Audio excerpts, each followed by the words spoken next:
Welcome, everyone. Thank you so much for joining us this afternoon. My name is Kate Moran. I am the director of the EHLS program at the Center for Applied Linguistics.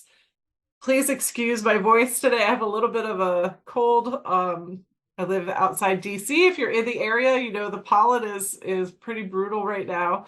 So my allergies are acting up a bit, but forgive my voice. I'm joined today on this webinar by Maria Mariani from Georgetown University, Meredith Shoemaker from the Institute of International Education, and our extra special guest today, our former EHLS scholar, Munara Miley-Bakova. I didn't get the stress in exactly the right spot, but I'll work on it.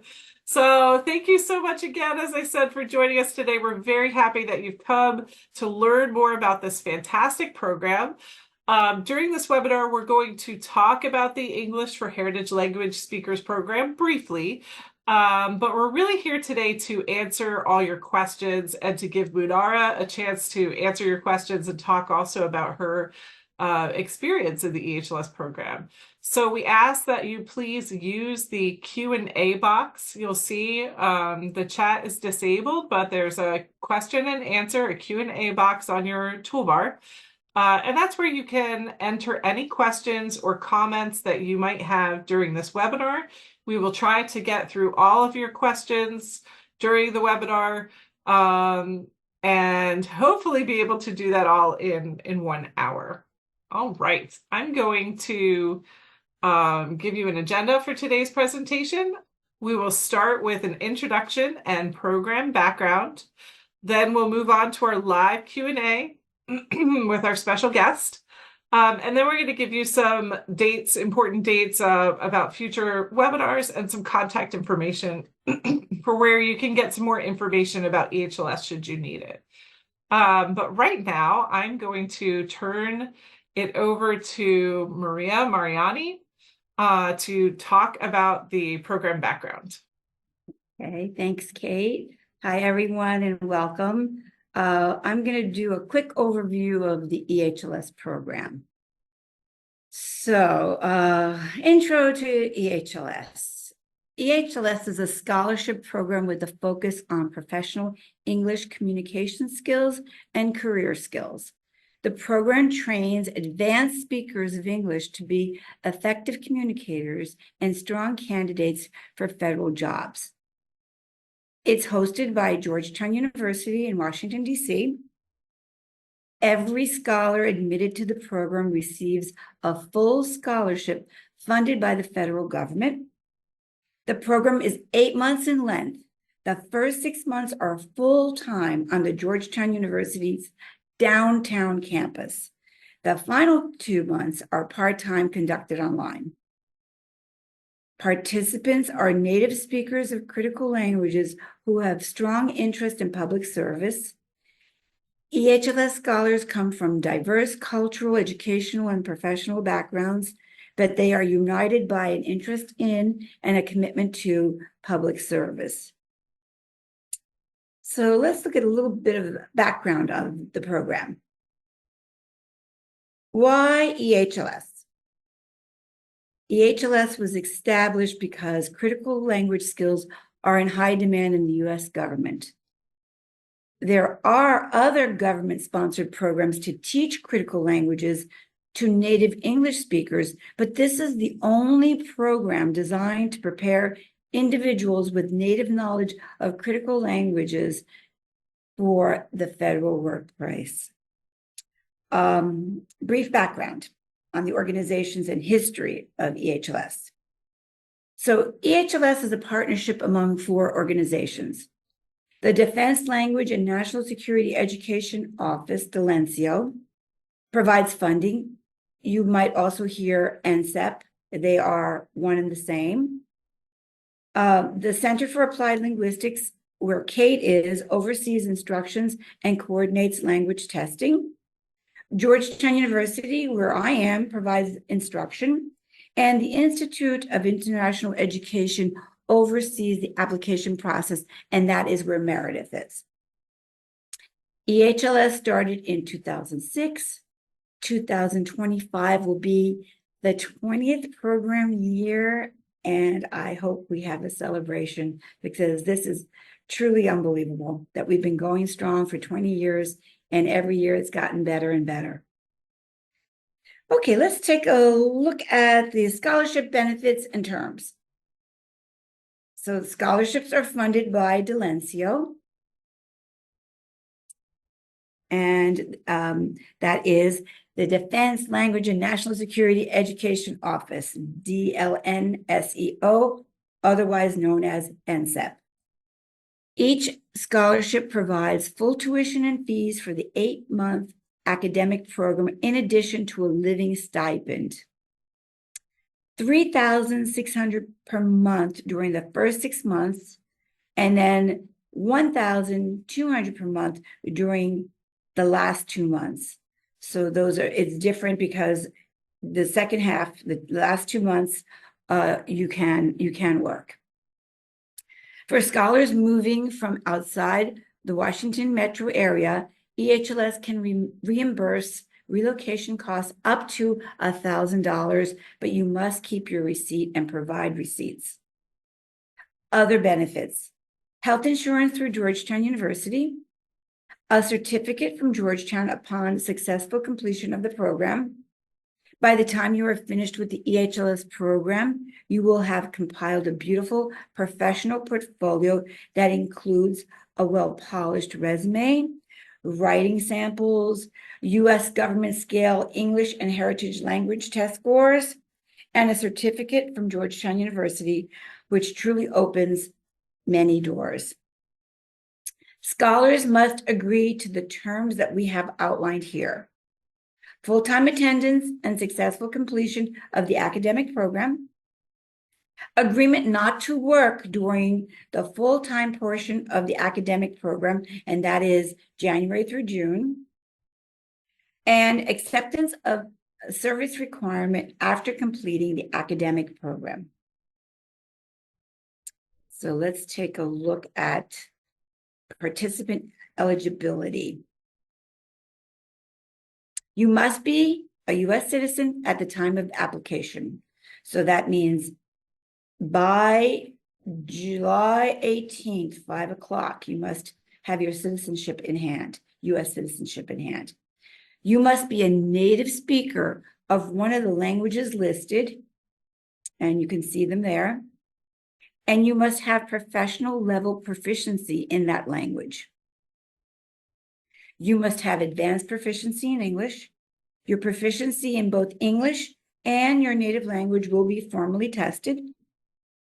You must have a college degree, and that is at least a bachelor's degree. You must be able to use the internet, word processing programs, and PowerPoint.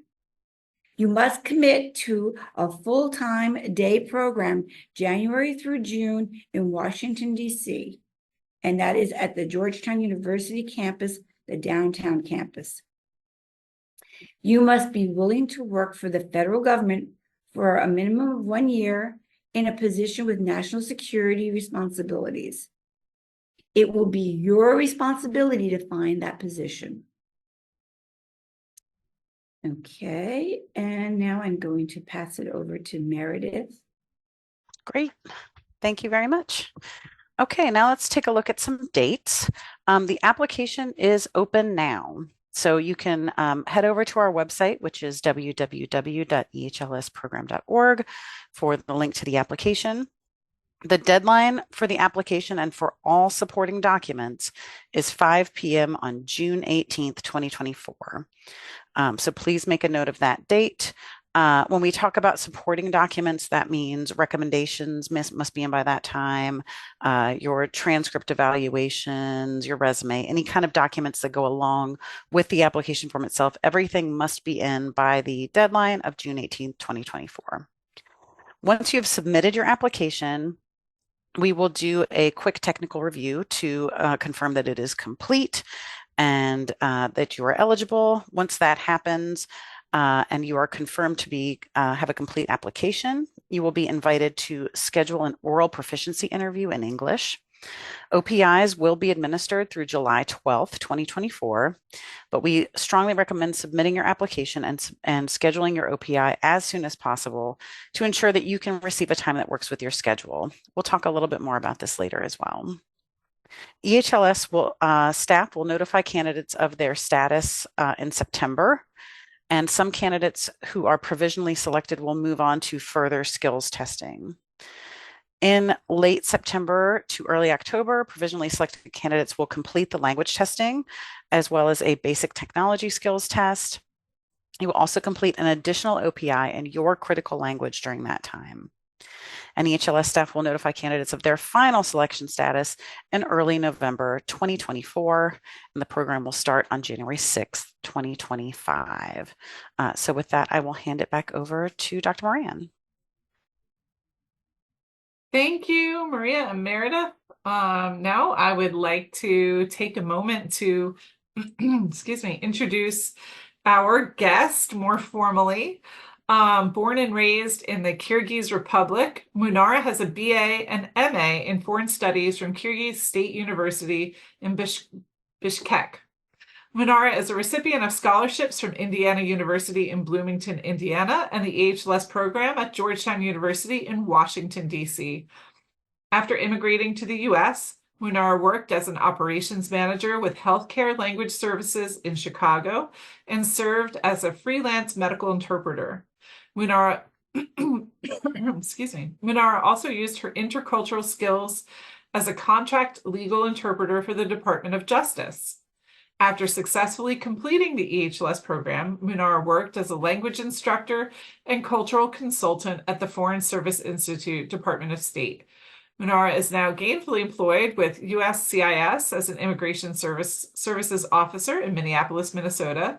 She assists the public on a daily basis and adjudicates immigration benefits by applying appropriate immigration laws, policies, and procedures.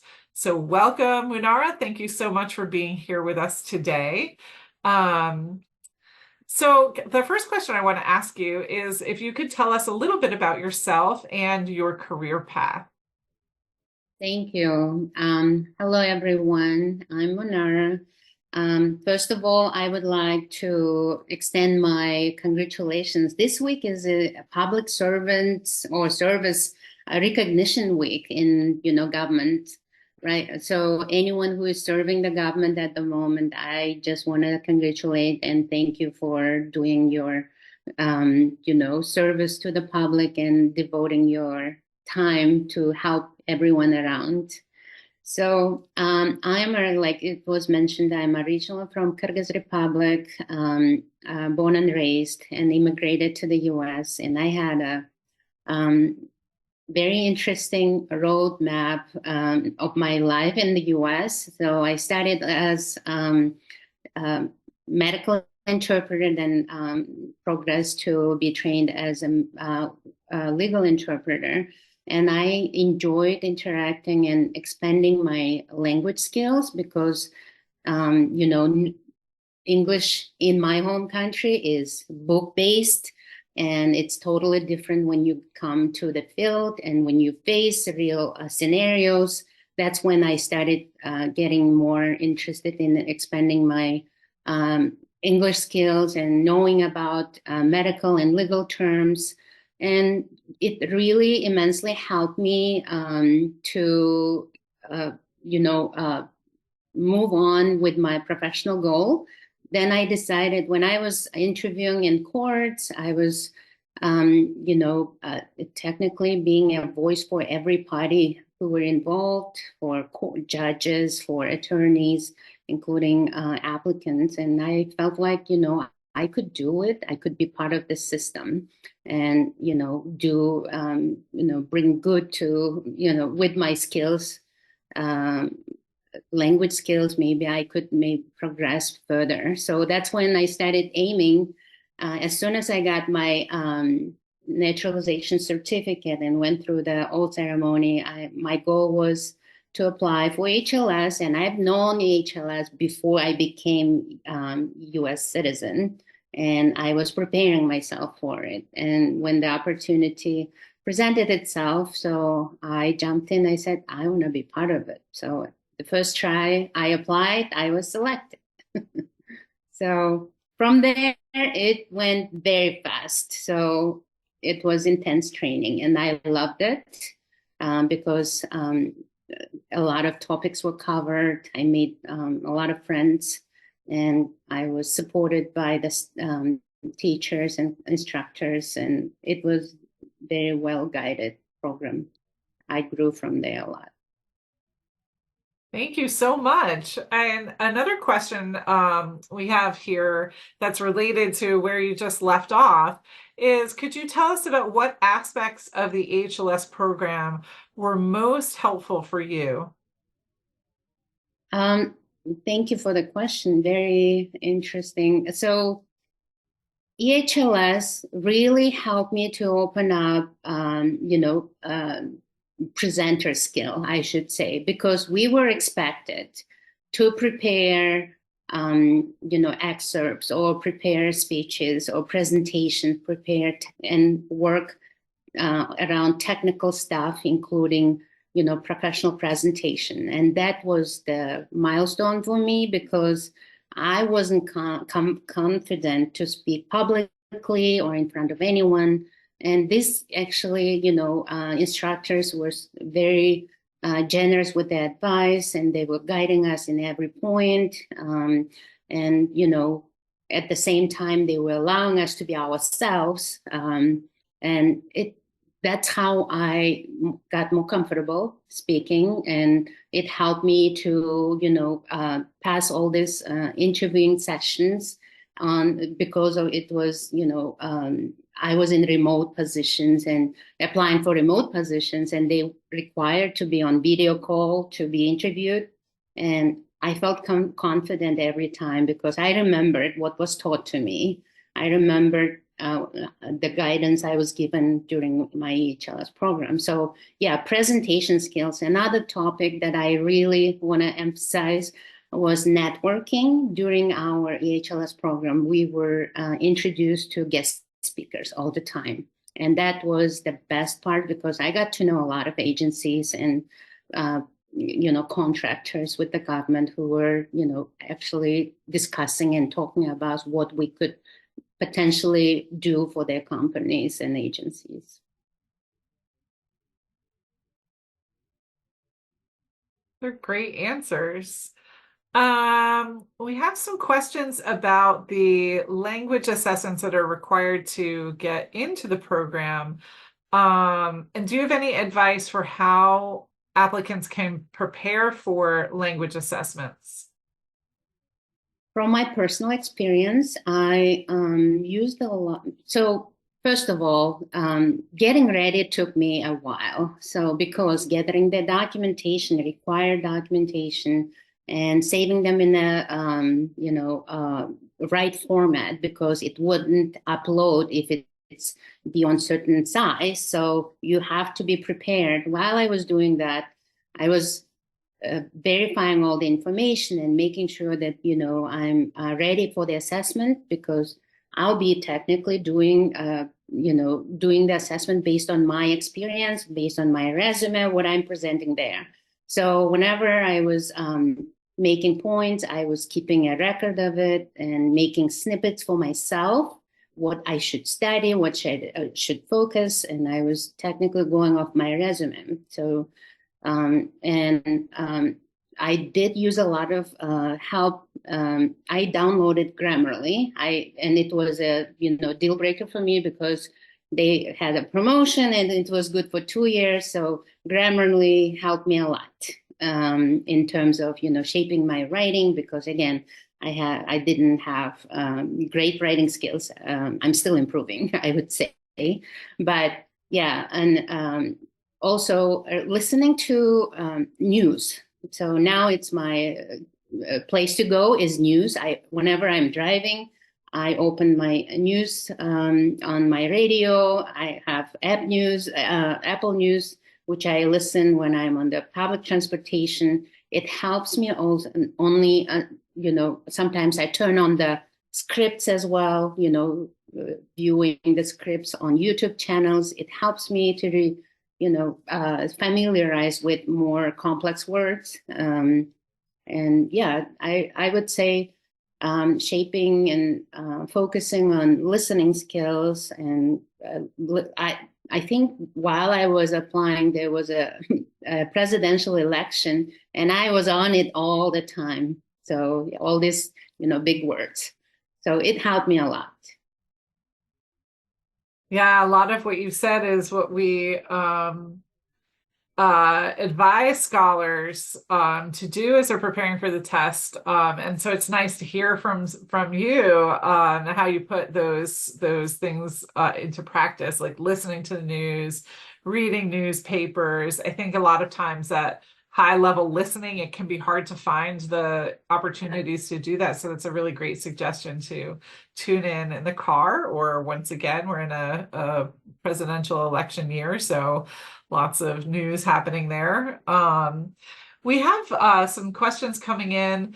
One person has asked, what did you learn in the program? So could you tell us a little bit more about what you felt like was maybe the most helpful for you that you learned, or skills that you learned that you're still using, and a little bit about your experience as an EHLS scholar? You will learn a lot.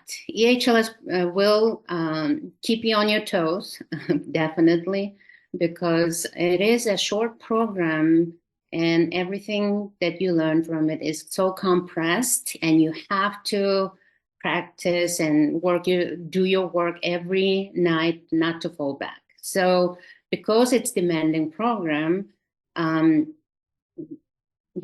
my cohorts were awesome. They were always helping. If I had questions, I felt like I was the least experienced among them, because they were all prominent, either journalists or PhD, or who already, graduated from, big name schools. And it was very challenging to keep up with them for me personally. But I did keep clear notes. Certain days I was just, making little videos with their permission, that I could replay it on a later time, and I could review what was discussed. And so this program helped me to make myself more efficient. So I prioritized what needs to be done to be able to be successful. So I was doing my homeworks every day without delay. I would put away all the fun part, but first thing I needed to get done, whatever was in the agenda for me for the day. So also communication skills, I think that was the most important part for me, because when you are in EHLS program, you get exposed to all sorts of topics. So you get into discussions, and you are expected to contribute. And this, in writing, it helped me because I'm a visual person. I have to write to remember things. So, and it helped me to keep clear notes, and, short, clear notes that I could skim through the big paragraph and make it, accessible for my brain, that I can process it and move on to the next page. So technical stuff like that really helped me, because now in my job, when I get, big amount of documentation, I don't have time to review the whole day. I need to make sometimes decisions within 1 hour or half an hour, and I have to know how to skim through certain documentation. So EHLS really helped me how to work with the complex documents and articles and publications. Also, from EHLS, I learned how, I think presentation was the highlight of that thing, because I learned a lot how to be confident and speak about any experience and being part of the research also helped me to deepen my knowledge about, politics or social issues around. And I never felt bored at EHLS. It was always, interesting topics coming in every day. Yes, instructors were great with that. Thank you for that. So we have another question about what really drew you to, you talked a little bit about this before, that you were really preparing as soon as you got your citizenship, you were ready to jump in and apply for the EHLS program. What was it that attracted you to the program, and what were you hoping to get as an outcome from the program? It sounds like you had some experience with some government work before you started EHLS. So can you talk a little bit about, what it was that attracted you to EHLS, made you want to pursue this program, and what you were hoping to gain from it? I was a volunteer for National Justice Immigration program in Chicago, and I did assist a lot of asylum seekers for their intake programs and for their further asylum interviews. And I felt like, I need to be part of this always. Public service just was my call, I would say. When I was part of this NIJC program, I fell in love how all these volunteers were helping paralegals, just, regular people. They were volunteering their time for free or very little pay, and they were not asking anything for return. But their main goal was to help people who are in need, and immigrants who felt lost, who felt, and considering their background, they had a lot of trauma from back home. So I felt like, I should be part of this change as well in the US. And I just always wanted to help, because I know I walked both aisles as an immigrant, now as a US citizen. I can understand them both ways, I would say. So I just wanted to make it, my goal was probably to give assurance to myself that, I am no less than anyone. I can do like what everyone can do. And also inspire, those women who came, who I interpreted a lot. They were depressed and they were, helpless. And I just wanted to give them assurance, you will be okay. This country is a great country, and you're in the right place for a reason. And, I made it, you can make it.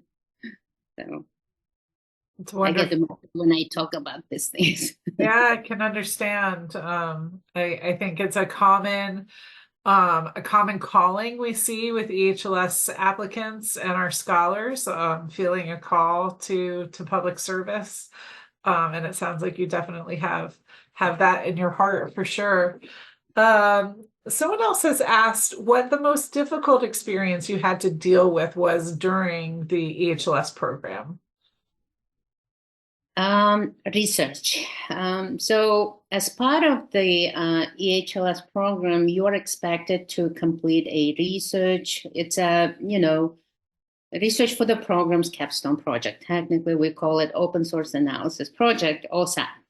And well, matter of fact, we had some of my cohorts had children. We were making, just joking, saying, now we're going to call your child OSAP, because it was right at that time the child was born, because it was very, how should I put it? So because it involves a lot of analysis, you are expected to come up with drafts technically every single day, technically. And you have to prepare your presentation and discuss with your mentors where you should be focusing. Again, you will be given this list of topics that you will be working. And throughout this research process, you may shift your research from originally you were scheduled to work on, it may change totally to a different thing based on your findings, because you are researching and you end up in a totally different route. That happened to me last week. Out of 5 or 6 weeks, the last week, my whole thing had to switch, because based on the gathered data and research I made and extraction I did on social media, I had to rewrite everything. So the last week, I just sat down 3 days without getting up from my spot, and it was very challenging, I would say. But I had great mentors, and they helped me to excel on it, and I came up with a great presentation at the end. Thank you for that answer and talking more about OSAP, which is an important part of the program that you were speaking about, the open source analysis project. This question, feel free, Meredith and Maria, to also jump in. You may have some insight you want to lend to this one. But we had someone ask, what are some tips for completing the application? My tip would be one, to start early. Start planning those essays early. Write them in Microsoft Word or Google Docs or something before. Don't type them right into the application. Let them sit, come back to them, look at them, reread them. Somebody had asked about AI, and yes, we do not allow AI. I know Grammarly does use AI. I think we allow spell check, grammar check, but no generative AI in terms of where it's creating the writing or sentences for you. So my tip would be certainly to start your application early, let it sit and come back to it. And adding on to what Kate was just saying, one of my tips for the application, especially in the essays, and a great reason not to use generative AI, is be honest in your answers. These questions are asking you about your experiences, about your thoughts, about your background, your history, what you want to get out of the program, and AI cannot answer that. So, think carefully about your answer and answer it honestly and fully. Another reason, also piggybacking on to what Kate was saying earlier, is to start early. Also adds on to what Munara was mentioning earlier, which is she mentioned it takes a lot of time to get your documentation together. So a reason to start early is that if you received your highest degree outside of the United States, we need for that both your original transcripts from that institution, as well as an academic evaluation of those transcripts. And sometimes if you don't already have those prepared, it can take time to pull that together. You also want to allow some time for your recommenders to complete a good solid recommendation for you. And everything is due on the same day. So the earlier you start, the better. I don't know if anyone else has any other tips they'd like to share. Yes, I would like to talk a little bit about the recommendation letters. So this year we're asking for 2, possibly 2, but just 1 is sufficient. But if you have 2 really good people that you think could write a great recommendation, then of course go for 2. What I would suggest is that you talk to the person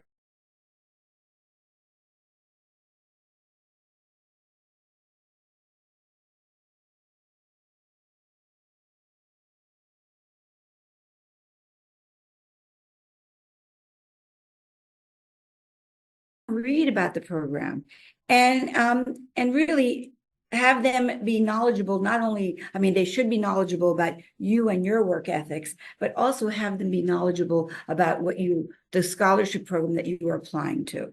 And that would help them write a better recommendation for you. I'll also add to it. So when I started doing applying for I started early, thanks to because again, my documents were not uploading properly because either it exceeded the size, I had to go online, compress it. PDF documents, not always, cooperative. So you have to make sure that you save your documents early on and try to uploading them and see if it's going to be accepted. So at that time, I know there were 4 stages, but I don't know if anything changed since then. I had everything ready until the last moment, but I did not click submit until then. So I was just adding every day. Whenever my document was ready, I was going in, uploading, saving, then going back to do other documentation collection. Also, when you do your evaluation, so I did with Wes, I think, accredited service, I requested additional sealed copies. Ask as many as, I think I asked for 5, because when you pay initial payment, you pay full price but for additional copies, it's little, very little. I think I paid maybe $10 or $15 per copy.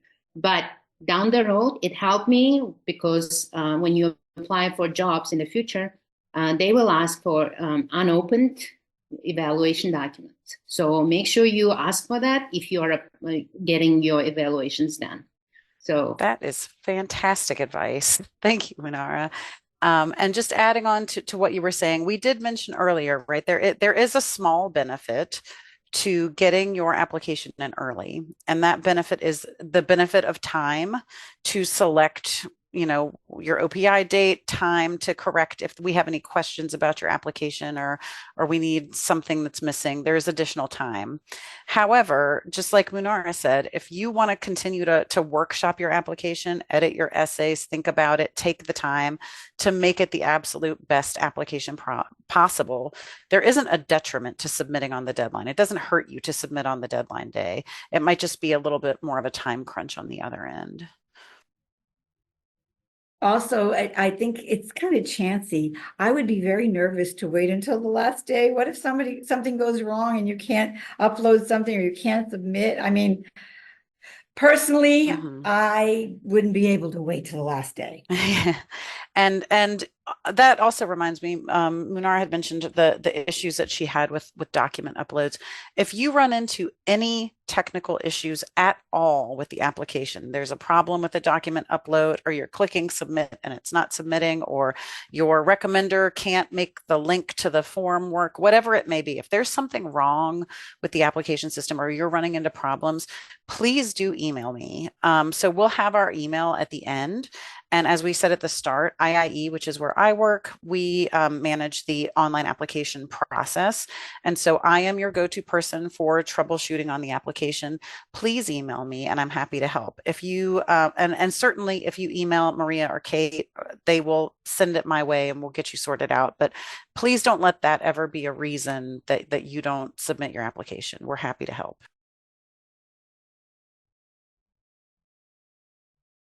Thank you all. So we have another question that's kind of coming back to life after EHLS.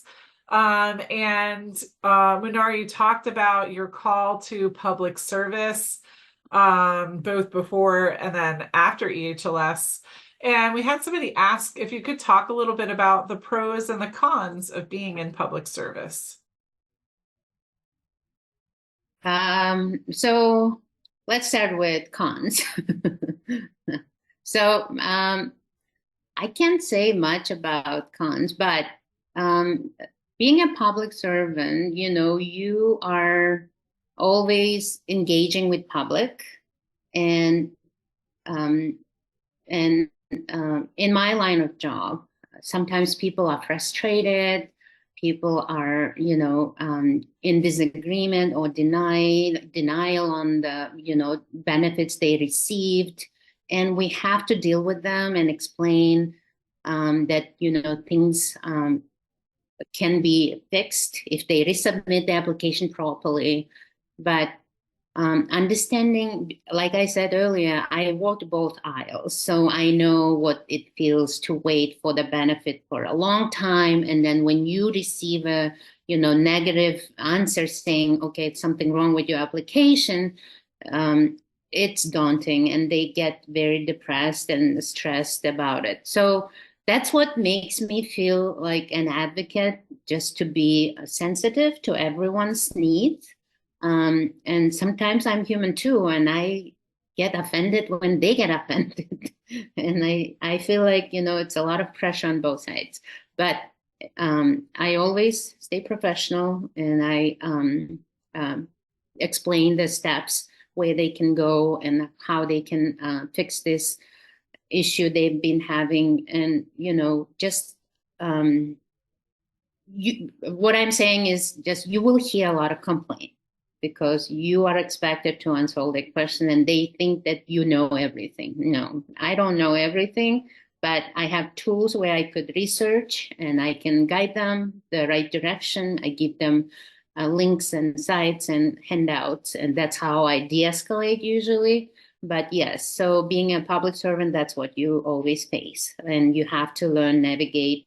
Cultures are different. Some people may say things that not okay with my culture, but I just learned that I am a servant and I should be always professional.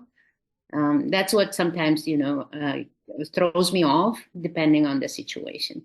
But other than that, pros, you get great benefits for sure. All my family coverage, health insurance coverages, you get full benefit of it, getting all your family covered. And they have great benefits for your 401k, retirement funds. Government matches the highest bid, I think, any other jobs or agencies. You get a lot of training because, again, you are part of the public, and government expects you to be knowledgeable about all the issues and changes in my line of work for immigration, for example.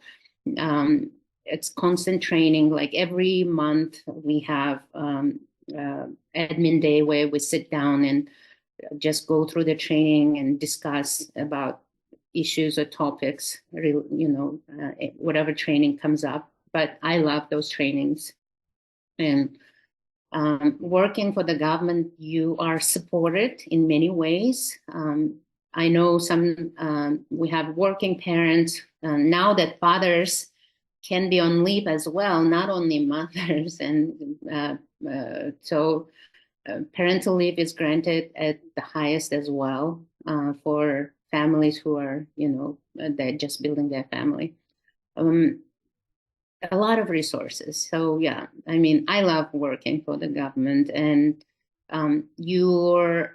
if you get into government, your salary doesn't stay as fixed.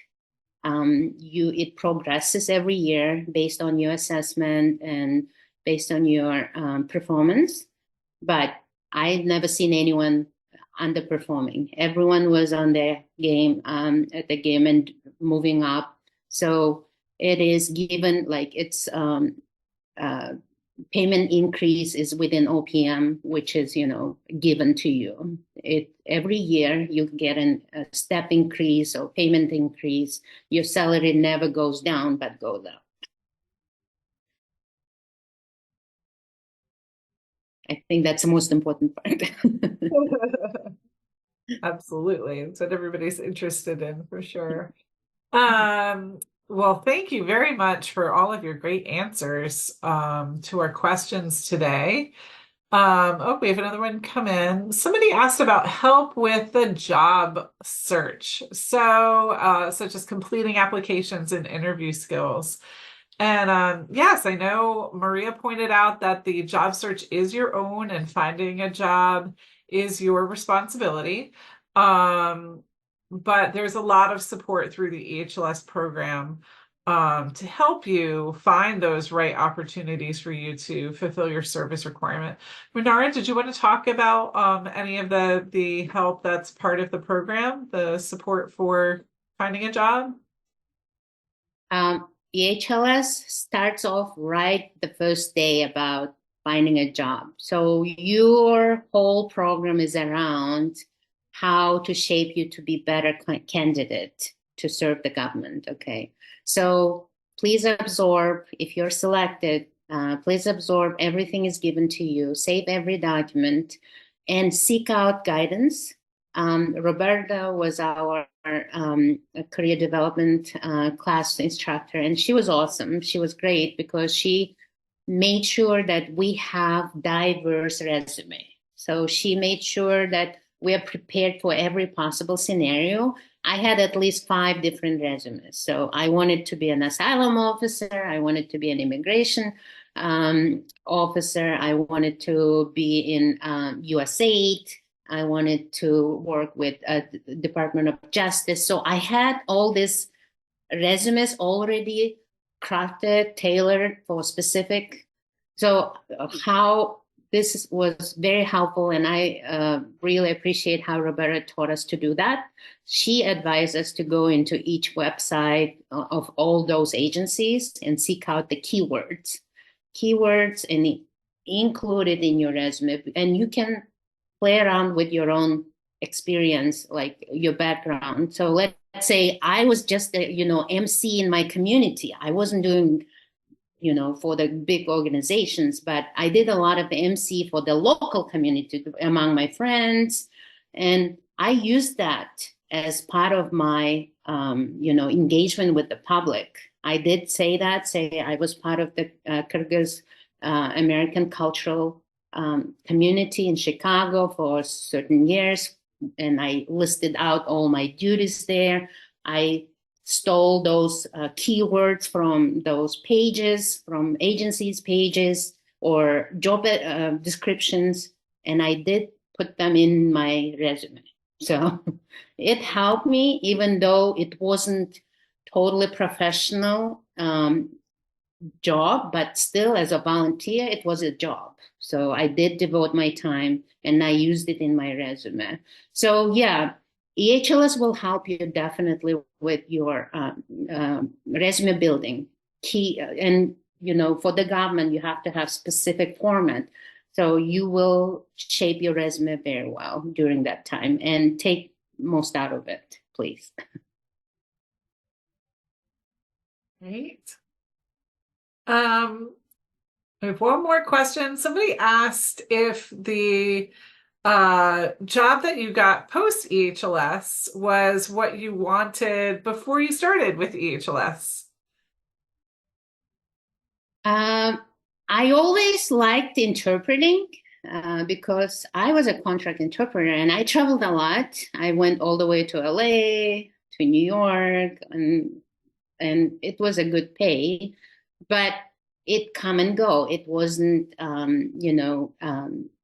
I would say, depending on the call, some periods are busy, some periods you're not get calls. So that's why it wasn't stable. But I was ready to move on to a stable job. But if my medical interpreting or legal interpreting gave me a stable job, I would probably go back to that. But after, being part of EHLS, more opportunities opened up for me. And I learned that I can do more than that. So here I am doing more than that. That's a great answer, Munara. I think so many of our scholars feel that way. They come in with something in mind, and the field is sort of opened up while they're doing their OSAP research, while they're going through their courses, while they're job hunting and seeing the types of jobs that are available, and having that eye. You talked about how you were able to weave valuable experience you had. Just because it was not paid experience doesn't mean it's not valuable experience. And you were able to weave that into your resume. So I think, being able to look at your experience, your life experience and things that you've done as being potentially really valuable to various positions, it can be really eye-opening for our scholars. So I think the question, will you get the job that you think you want when you come in? That may change. You may have a very different idea when you leave of the type of job that you'd like. Exactly. Yeah. Also, sometimes with the OSAP project, you're doing research.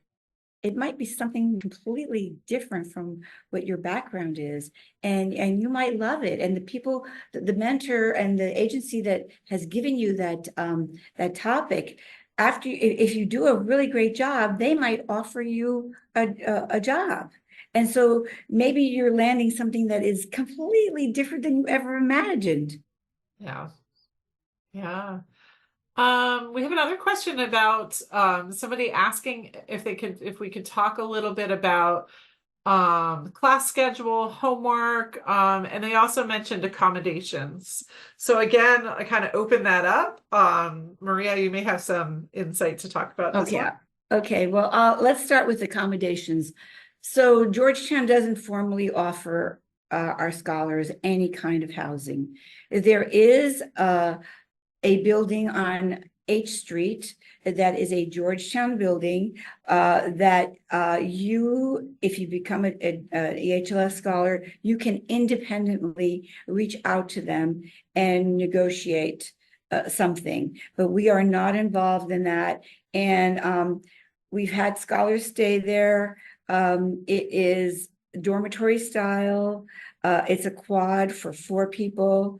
Maybe not ideal for, older scholars, but that is independent of us, but we could surely give you the address and the information for you to look it up and see if it's something that you might be interested in. And then, I'm sorry, what were the other questions, Kate? About a little bit about the class schedule and homework load, things like that. Okay, The day in the life. Okay, so you should plan on being at Georgetown Monday to Friday, approximately 9 a.m. to 5 a.m. You will have breaks in between where you can do homework. Of course, we give you a lunch break. It's pretty intensive, and you will, and Munera, please, you as a scholar will have more information to give than I can, but you have homework every night, and depending how quickly you can get it done, it could be 3 or 4 hours. Some people may take longer. You will have homework on weekends. You do get breaks. You get 2-week breaks in between, but a lot of people are working on projects related to OSAP or other things that they are, maybe need to catch up on. So it's very, very, very intensive. I agree with everything that Maria said. So it is very intensive program. Like I said, you have to be on your toe all the time. Complete your homework daily. Do not procrastinate, for sure, because if you keep putting aside, it keeps building on. So it gets harder to remember the material. I did every night. And you're expected even record yourself, in certain assignments. So whenever you do, even if you are in a quiet place, right away, take your phone, make a memo, voice memo somewhere, and save it, and complete your homework later. So on accommodation, I just want to add from my experience. We lived in Chicago before moving to DC, and it was important for me to discuss it with my family first, because I needed their agreement first, because if I'm committing to it, it has to be with their agreement.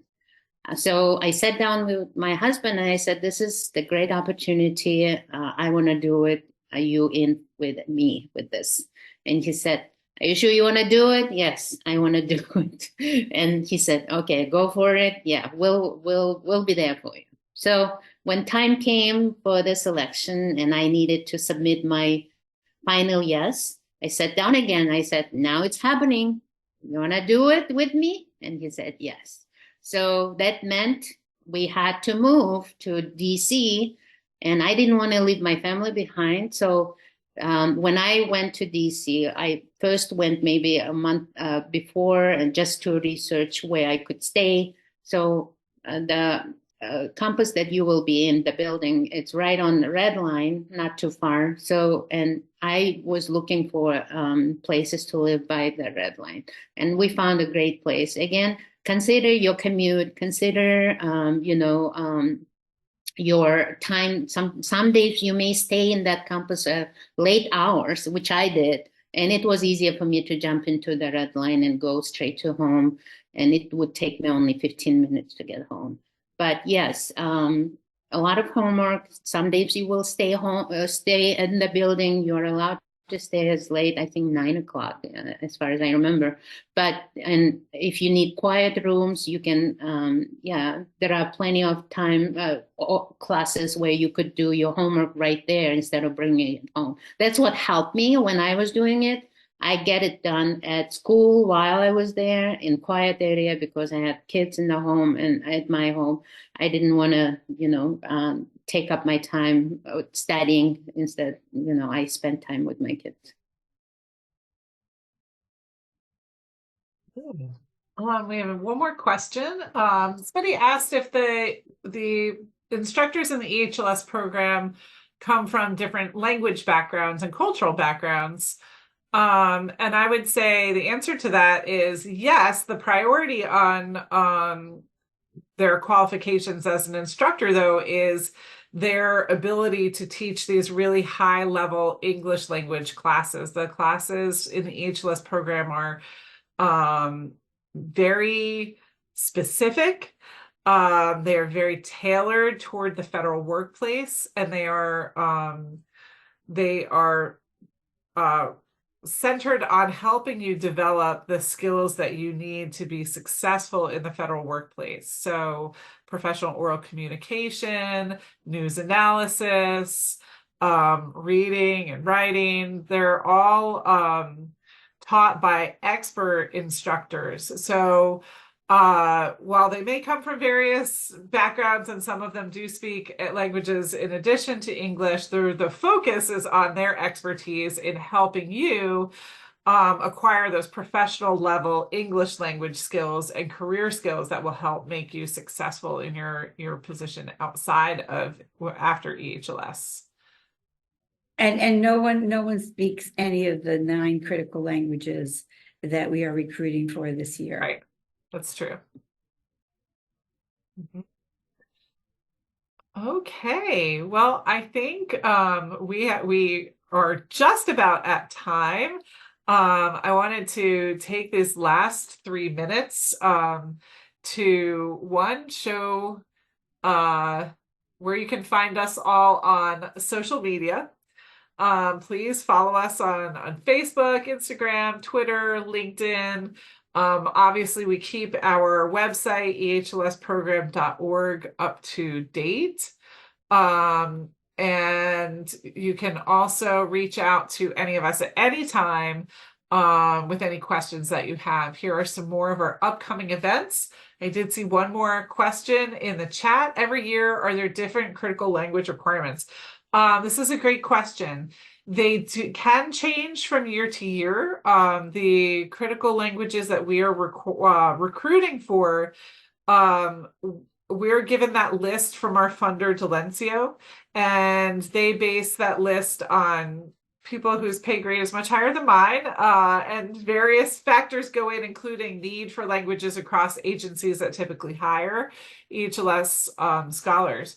So some years we see a lot of change to the language list. Some years we don't see much change to the language list. So I always encourage applicants to make sure that you're checking every year. If you applied last year, make sure your language is still on the list this year. If for some reason you don't make it this year, please check back and just check and see which languages we are recruiting for, because they can change year to year. Anyone have any final thoughts to add before we wrap up here? I wanted to tell people who are in the DC area, if you want to meet in person, I will be at the Beatley Central Library in Alexandria on the 13th, that's Monday, at noon. So if you are available and want to meet in person, I can answer, any specific questions that you have, but you can find it. It's very easy. I think it's 5005 Duke Street, but you could look it up, Beatley Central Library, Monday, May 13th at noon. Great. Thank you, Maria. All right. Well, I'll just add, please apply. You can do it. You made this way all the way to the US. You are here for a reason. So this is your chance. absolutely. Thank you. And thank you very much, Munara, for lending us your expertise and telling us all about your experiences. It's been a pleasure speaking with you, and I know it was really valuable for our participants today. So we appreciate your time very much. Thank you for having me. All right, everyone. Well, have a great rest of your afternoon, and hopefully we will see your applications coming in. Please reach out again if you have any questions. Bye-bye. Bye, everyone. Bye.